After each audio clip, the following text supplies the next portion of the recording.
नमस्कार दोस्तों और साथियों, मैं हूं सूरज वर्मा। स्वागत करता हूं आप सभी का अपने YouTube चैनल पढ़ाई वाला पे। उम्मीद करता हूं कि आप सब लोग बेहतर होंगे और अपनों के बीच काफ़ी सुरक्षित होंगे। आज एक बहुत ही महत्वपूर्ण चैप्टर लेकर के आपके बीच आया हूं और ये उम्मीद करता हूं कि ये चैप्टर आपको बहुत पसंद आएगा। जी हाँ, मैं बात कर रहा हूँ क्लास 10th के इंग्लिश की वो बुक जिसका चैप्टर है two stories of flying. Two stories of flying का जो पार्ट 2 है, आज उसके बारे में मैं आपसे डिस्कस करूंगा। तो तैयार हो जाइए अपनी बुक एनसीईआरटी को लेकर के और मेरे साथ इस चैप्टर को सीखिए, तैयार कीजिए और एक बार पढ़िए और इसको आखिरी बार पढ़िए और हमेशा हमेशा के लिए दिलो दिमाग में छा जाए ये चैप्टर। एक बहुत ही महत्वपूर्ण चैप्टर। तो आइए फिर शुरू करते हैं इसकी समरी से, फिर आपको लाइन बाय लाइन एक्सप्लेनेशन आपको बताएंगे। बहुत इत्मीनान से सुनिए, कहीं मत जाइए। अगर आप मेरे चैनल पर नए हो तो वीडियो को लाइक करें, चैनल को सब्सक्राइब करें, ताकि इस लॉकडाउन में जबकि स्कूल बंद हैं मैं आपको बेहतर चैप्टर दे सकूं और आपकी पढ़ाई ऐसे ही आबाद गति से चलती रहे। दोस्तों और साथियों, तो ये जो चैप्टर है टू स्टोरीज ऑफ फ्लाइंग का जो पार्ट 2 है, जैसे कि पार्ट 1 मैंने पढ़ा दिया है, आप चाहें तो डिस्क्रिप्शन बॉक्स में जाकर के देख सकते हैं या मेरे वीडियो के जो है क्लास 10th के लिंक में प्लेलिस्ट में आप वहां से पा सकते हैं। ये जो चैप्टर है, यहाँ पे जो कहानी है वो एक यंग पायलट की कहानी है ना, जो लंदन से पेरिस के बीच की जो है हवाई यात्रा करता है। वो पायलट है और छुट्टियां हो चुकी हैं।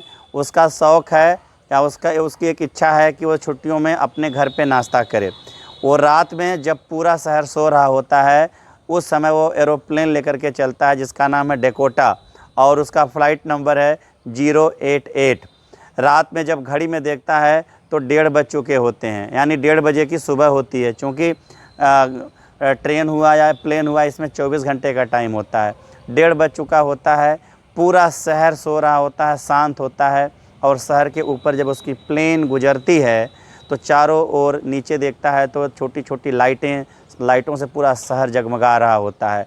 बहुत अच्छा लगता है उस समय, एकदम मून लाइट होती है, सितारे निकले होते हैं, चाँद भी उसको पीछे से देख रहा होता है और वो बड़े आसानी से आगे बढ़ ही रहा होता है कि तब तक स्टोरी में ट्विस्ट आता है। जानते हैं कौन सा ट्विस्ट है? हेलो, उधर मत देखिए, आप कंसंट्रेट करिए। ट्विस्ट ये आता है कि अचानक जो है आकाश में काले बादल आ जाते हैं और उसके एरोप्लेन के सामने काले बादल आते हैं और इतना ज़्यादा घने होते हैं कि उनके बीच से एरोप्लेन निकालना काफ़ी मुश्किल होता है। अब वो परेशान होता है कि मैं कैसे क्या करूं। उसके पास तेल की भी लिमिट होती है, वो वापस जा भी नहीं सकता है।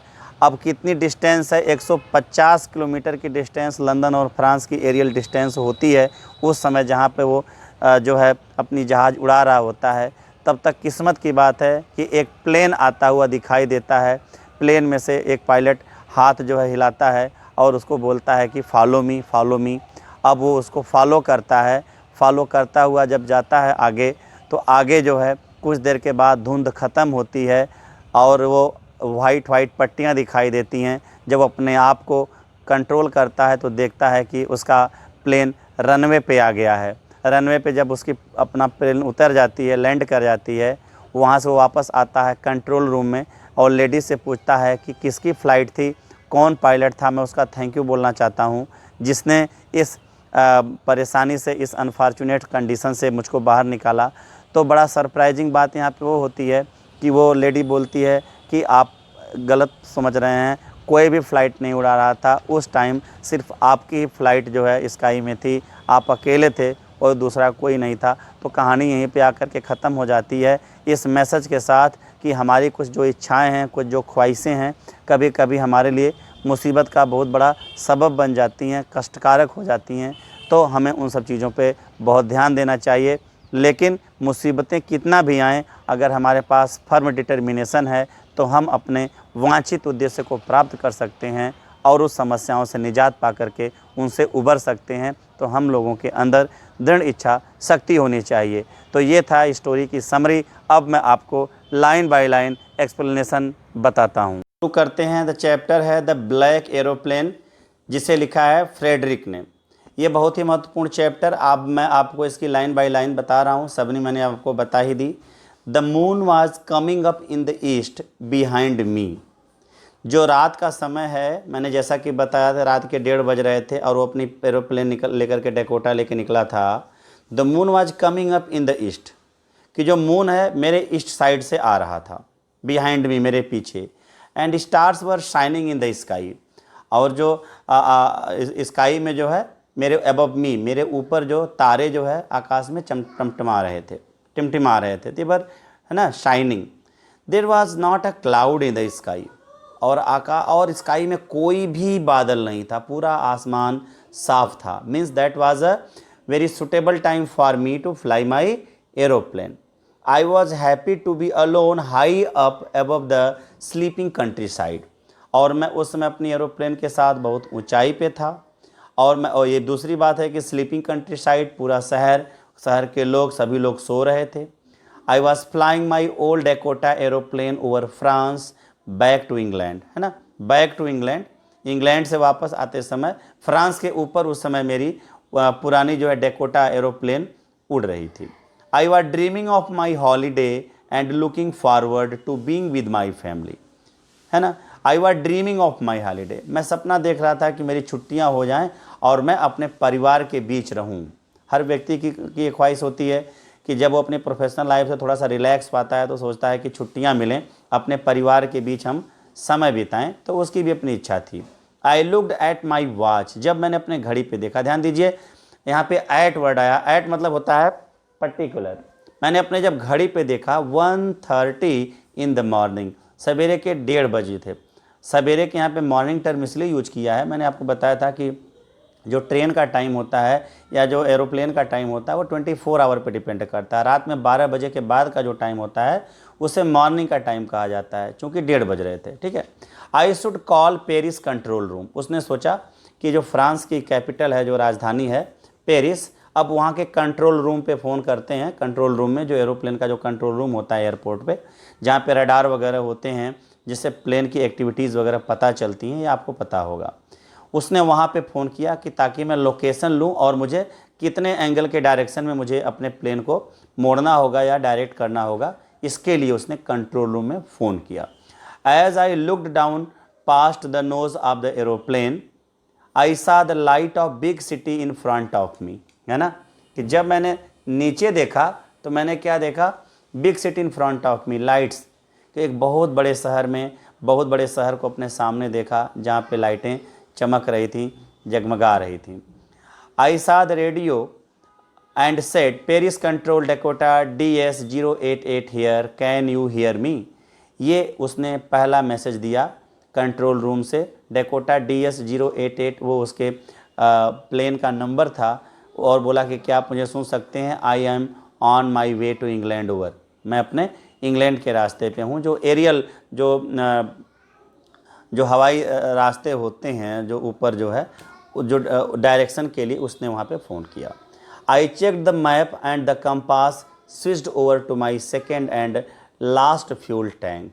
अब देखिए जो एरोप्लेन के टैंक होते हैं, फ्यूल टैंक जिसमें फ्यूल भरा होता है, जब उस पर मैंने अपना कंपास अपने सुई पे देखा, मैप को देखा, मैप से डिस्टेंस नापने की कोशिश की, फिर मैंने देखा कितना फ्यूल बचा है, यानी मैं कितना डिस्टेंस और तय कर पाऊँगा, तो कहा over to my second tank last fuel tank. अब मेरा जो दूसरा टैंक था, 2 टैंक होते हैं प्लेन में, एक तो ओवर हो चुका था, ख़त्म हो चुका था, दूसरे टैंक में कुछ फ्यूल बचे हुए थे।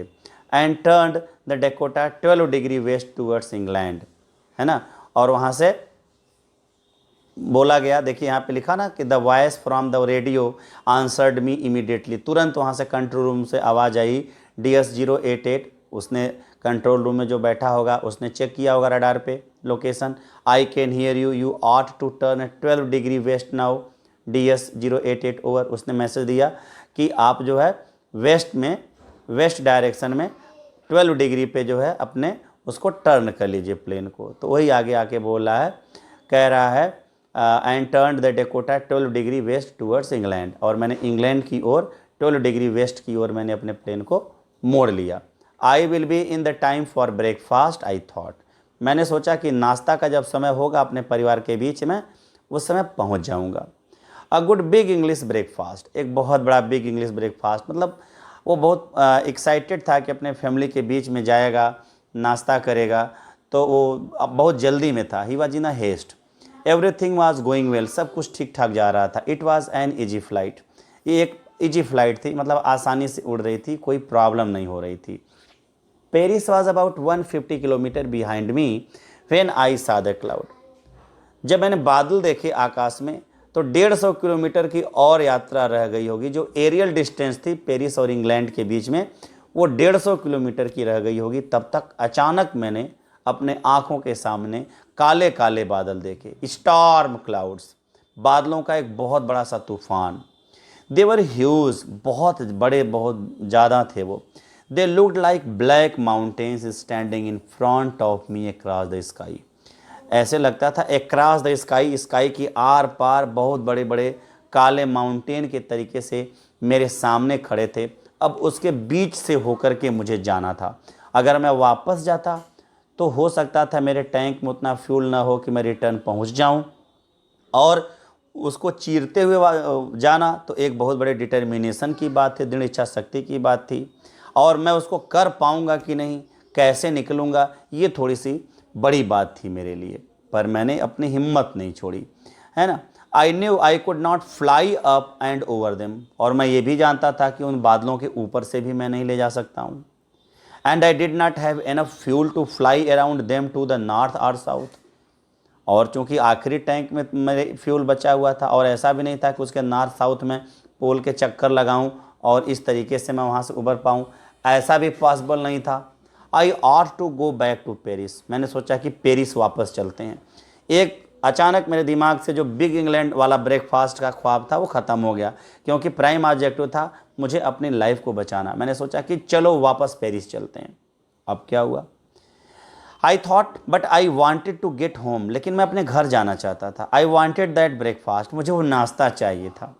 हाँ, एक अजीब सा पागलपन था उसके अंदर। यही होता है बच्चों, जब कभी कभी हमारे अंदर कुछ ऐसी एक्साइटेड चीज़ें जब कुछ ज़्यादा हावी हो जाती हैं तो अक्सर हम मुसीबतों में होते हैं। We should control over our ambitions. I will take the risk, चलो रिस्क लेते हैं। I thought and flew that old Dakota straight into the storm, और उस स्टॉर्म में मैंने घुसा दिया अपनी प्लेन को, क्योंकि मैंने कहा I will take the risk, मैं रिस्क लूँगा। यहाँ से बोर्ड का क्वेश्चन आता है बच्चों, अंडरलाइन करिए बुक को, I will take the risk, मैं रिस्क लूँगा। मैं क्या रिस्क लूँगा कि I will not be back to Paris, possibly I will be returned back to Paris safely, but I wanted to be the member of my family. I wanted to have my English breakfast, so I wanted to take the risk. Is that clear?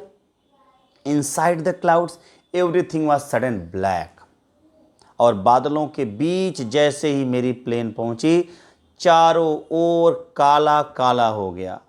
Even compass ने भी काम करना बंद कर दिया, यानी I was not capable to find the right direction. It was impossible to see anything outside the aeroplane. Outside aeroplane possible ही नहीं था कि कुछ दिखाई देता। The old aeroplane jumped and twisted in the air. लीजिए, अब वो ओल्ड एरोप्लेन जो है जंप करने लगा, ट्विस्ट होने लगा। I looked at the compass, मैंने कंपास पे देखा। आई could not believe, I could not believe, ये फोटो देखिए ऑन माई आईज, मुझे अपनी आंखों पे विश्वास नहीं हुआ। The compass was turning round and round and round, कि कंपास सिर्फ घूम रहा था, सिर्फ घूम रहा था। इट वाज डेड, ये ख़त्म हो चुका था, है ना। डेड का मतलब क्या है, अगर वो नॉर्थ और साउथ डायरेक्शन हमको बताता तो बाकी डायरेक्शन जो 12 डिग्री एंगल पे वेस्ट में हमको टर्न होना था वो डायरेक्शन मुझे पता होती, पर कंपास ने ही काम करना बंद कर दिया। इट वुड नॉट वर्क, अब ये काम भी नहीं करेगा। The other instruments were suddenly dead, तो उसके साथ ही साथ बाकी के जो इंस्ट्रूमेंट उस पर डिपेंड थे वो सभी सडनली जो है डेड हो गए। आई ट्राइड द रेडियो, मैंने रेडियो पे ट्राई किया कि मैं कंट्रोल रूम को फ़ोन करूं, अपनी लोकेशन लूं। Paris control can you hear me, मैं बोलता गया, there was no answer. Signal ही नहीं मिल रहा था, कोई जवाब नहीं आया। The radio was dead too, radio भी डेड हो चुका था। I had no radio, no compass, and I could not see where I was. Underline करिए, ये सिचुएशन इंसान की लाइफ में आती है और ऐसी सिचुएशन में इंसान राइट डायरेक्शन नहीं ले पाता है। प्यारे बच्चों, जो हमारी आपकी एज है, जो टीन एज है, हम इतना ज़्यादा प्रेशराइज्ड फील करते हैं कि हम अपने को कोई शॉर्टकट रास्ता अपनाते हैं। सक्सेस का कोई भी शॉर्टकट रास्ता नहीं होता है ना। इतना प्रेशराइज्ड हो जाते हैं कि सुसाइड कर लेते हैं, उन्हें लगता है कि सबसे आसान तरीका। नहीं, आखिरी सांस तक हिम्मत नहीं हारनी है। आपके ऊपर बहुत कर्ज है माँ बाप का, बहुत जिम्मेदारियां हैं इस परिवार की, इस समाज की, इस विद्यालय की। इतनी आसानी से ख़त्म कर लेंगे आप अपनी लाइफ को? आपकी लाइफ है। नहीं, आप रेडी हैं? मेरे साथ बोलिए, हिम्मत है, आगे बढ़िए। परिस्थितियां विपरीत हो गई तो क्या, कभी तो कोई ऐसी रात नहीं हुई है जिसकी सुबह नहीं होती, हर रात की सुबह होती है। यानी हर दुख के बाद सुख की पुनरावृत्ति होती है जीवन में। इतना घबराना नहीं है, इतना परेशान नहीं होना है आपको जिस तरीके से आप घबराने लगते हैं। देखिए, the radio was dead, I had no radio, no compass and could not see where I was. मैं कहाँ था, मैं कुछ देख नहीं पा रहा था, कंपास ने काम करना बंद कर दिया था। I was lost in the storm, मैं उस स्टार्म में खो चुका था। Then in the black clouds quite near me, अब वो काले काले बादल मेरे बहुत करीब आए। आई सा एनदर एरोप्लेन, मैंने एक दूसरी एरोप्लेन देखी। It had no lights on its wings, अब इसके बैक साइड में जो उसके जहाँ पे विंग्स होते हैं, जो उसके डैने होते हैं, वहाँ पे कोई लाइट नहीं जल रही थी। हालांकि ऐसा होता नहीं है, कह सकते हैं कि जब ब्लैकिश था तो वो दिखाई नहीं दे रही थी। But I could see it flying next to me through the storm, लेकिन मैंने अपने पास उस स्टार्म में उसको फ्लाइंग करते हुए, उड़ते हुए देखा। आई could see the pilot face, मैं पायलट के चेहरे को देख पा रहा था। टर्न टूवर्ड्स मी, उसने मेरी ओर देखा। I was very glad to see another person, मुझे बहुत खुशी हुई जब मैंने किसी दूसरे पर्सन को देखा। खुशी किस चीज़ की थी? खुशी इस चीज़ की थी कि जब मेरे कंपास ने काम करना बंद कर दिया है, जब पेरिस कंट्रोल रूम से कोई भी आंसर नहीं आ रहा है, मेरा रेडियो डेड हो चुका है, फ्यूल भी हो सकता है अपने लास्ट स्टेज में हो। ऐसे कंडीशन में मेरे रेस्क्यू के लिए, मुझे बचाने के लिए अब ये फ़्लाइट है, शायद इससे कोई सहारा मिल जाए। आप समझ रहे हैं, कहीं जा तो नहीं रहे हैं? हेलो, अभी तक चैनल को सब्सक्राइब नहीं किए हो तो कर लो, अभी भी टाइम है। लाइक कर लो वीडियो को, बाद में समस्या होगी बच्चों। और बेल आइकन प्रेस कर लो ताकि पर्सनलाइज्ड हो जाए, जितने भी नए अपडेट हों सब आपको मिलें।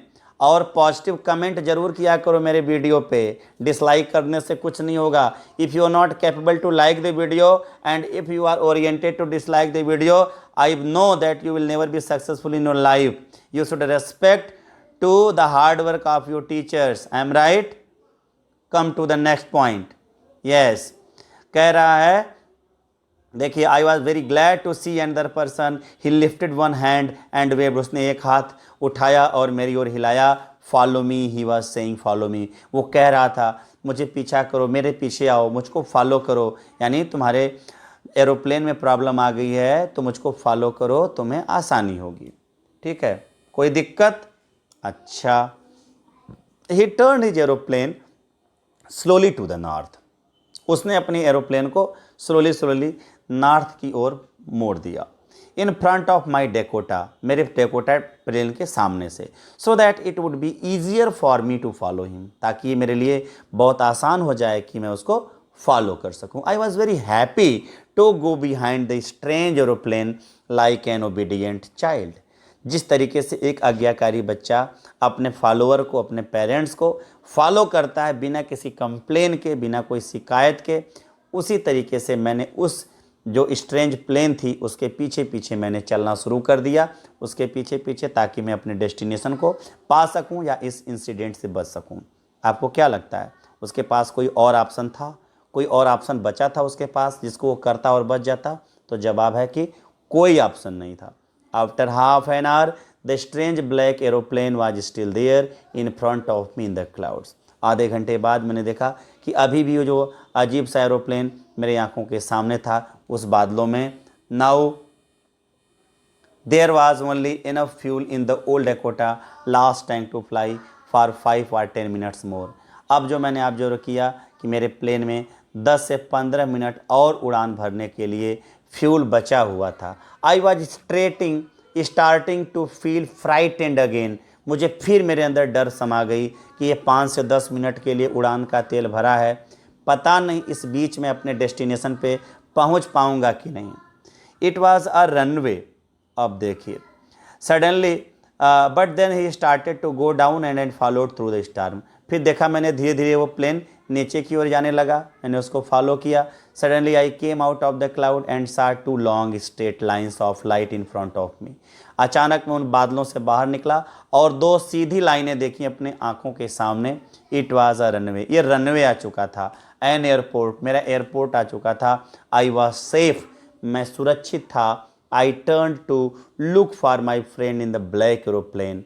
उस काली एरोप्लेन में मैंने टर्न हुआ देखने के लिए वो मेरा फ्रेंड जिसने मेरी लाइफ बचाई थी जब मेरे कंपास ने काम करना बंद किया था, पेरिस कंट्रोल रूम से कोई रिस्पांस नहीं आ रहा था, जब मेरे रेडियो ने काम करना बंद कर दिया था।